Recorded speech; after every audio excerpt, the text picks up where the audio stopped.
Hola a todos y bienvenidos, mi nombre es Antonio Durán. En esta ocasión nos adentraremos a un debate ético sobre un abogado que defiende a Juan, quien se vuelve su cliente, por tener legítima defensa.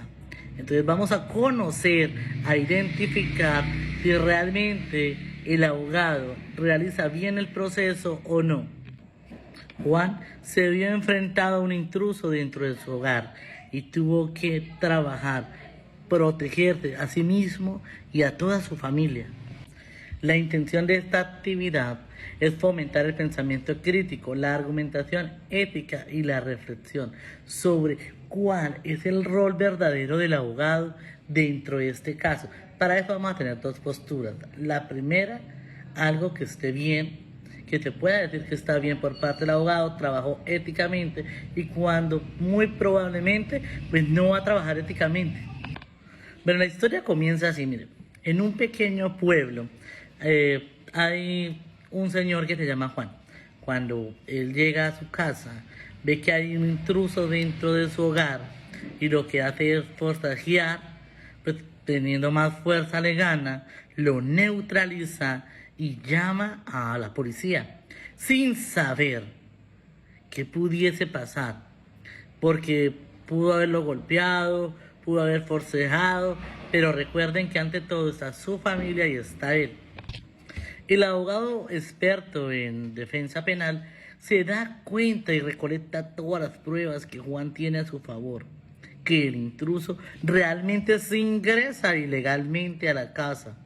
Por eso pues hay testimonios, varios vecinos que los vieron, la familia, y el solo hecho de estar dentro de una propiedad privada que hacía el intruso ahí, ¿no? Sería muy chévere conocer e identificar todo este proceso. Tras analizar todas las pruebas, el juez al fin determina que Juan es inocente. Por lo tanto, la conducta del abogado fue ética, trabajó en pro de su cliente y lo ayudó en todo lo que más pudo.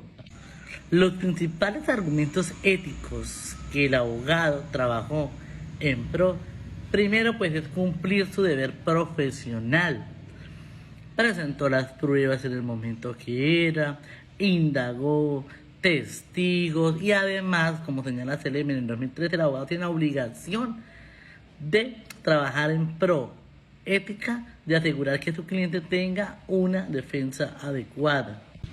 No manipula en ningún momento las evidencias, pues están los testigos, están las pruebas, la policía llega en el momento de los hechos, no inventa, no crea, no miente. Su labor fue transparente y fue orientada a la verdad profesional. Defendió un derecho fundamental como es el derecho a ser reconocido por la ley y respaldado por la doctrina, o sea, a la legítima defensa. Y el abogado actúa en legítima defensa en presunción de la inocencia de Juan.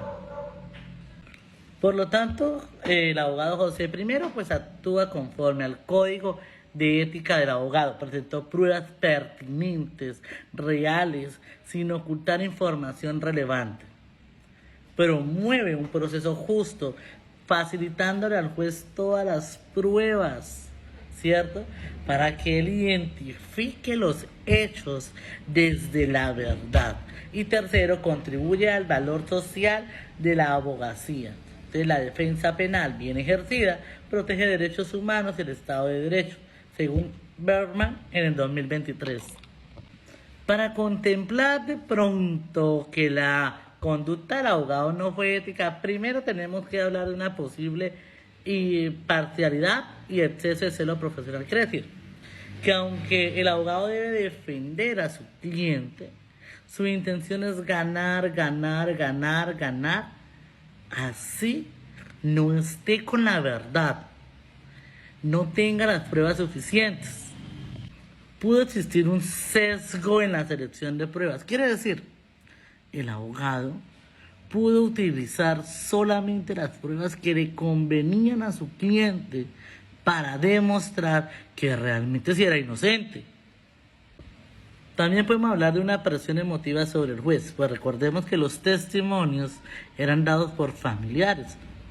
Por Dios, pues los familiares van a tratar de conmover al juez y demostrar que realmente Juan sí es inocente. Recordemos que al final el deber del abogado no es demostrar la inocencia o no la inocencia de su cliente.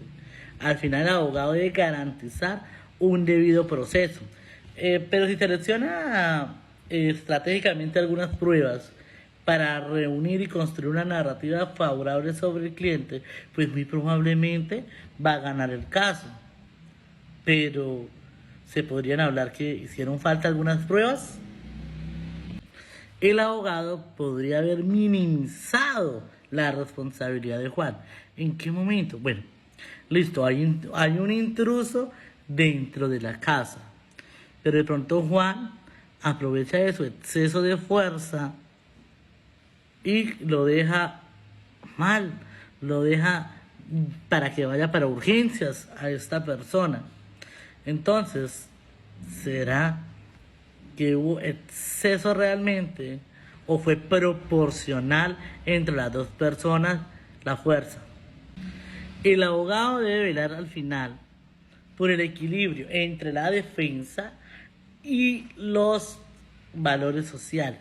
Ahora, si el abogado hubiese incurrido o hubiese inclinado más hacia la defensa, pues se podría haber vulnerado algunos valores sociales, por lo tanto, pues ahí es un desequilibrio.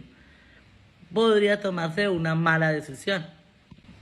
Gracias a los argumentos entre si el abogado trabajó de forma ética o no trabajó de forma ética, hemos escuchado dos posturas muy bien fundamentadas. Por un lado, quienes defienden que el abogado actuó éticamente, ¿cierto? Se podría destacar que cumplió con su deber profesional como abogado penal, presentó pruebas verificables y defendió el derecho fundamental a la legítima defensa. Por otro lado, quienes sostienen que no actúa, ¿cierto?, éticamente, pues tenían la posibilidad de un exceso de parcialidad, el énfasis selectivo de pruebas y el uso de recursos emocionales. Tras analizar ambas posturas durante nuestro podcast académico, ¿verdad?, nos hemos dado cuenta que la postura más sólida es la que afirma que la conducta fue ética. ¿Por qué? Porque no existen indicios de manipulación, ocultamiento o algún tipo de fraude. Todas las pruebas utilizadas fueron legítimas. Los testigos fueron reales, respaldados por los hechos generados desde que el intruso ingresa a esta propiedad privada. Y la policía verificó la irrupción del intruso. Al final el abogado cumple satisfactoriamente con su obligación de garantizar defensa técnica adecuada y al hacerlo contribuyó a que el juez llegara a una decisión justa basada en hechos verificables. Con esto concluyo mi podcast. Agradezco a quienes me ven y me escuchan y espero que este ejercicio fomente la reflexión sobre la ética profesional en el ámbito jurídico. Hasta la próxima y recuerden que una persona, y en nuestro caso futuros abogados, pues tiene que primar la ética profesional.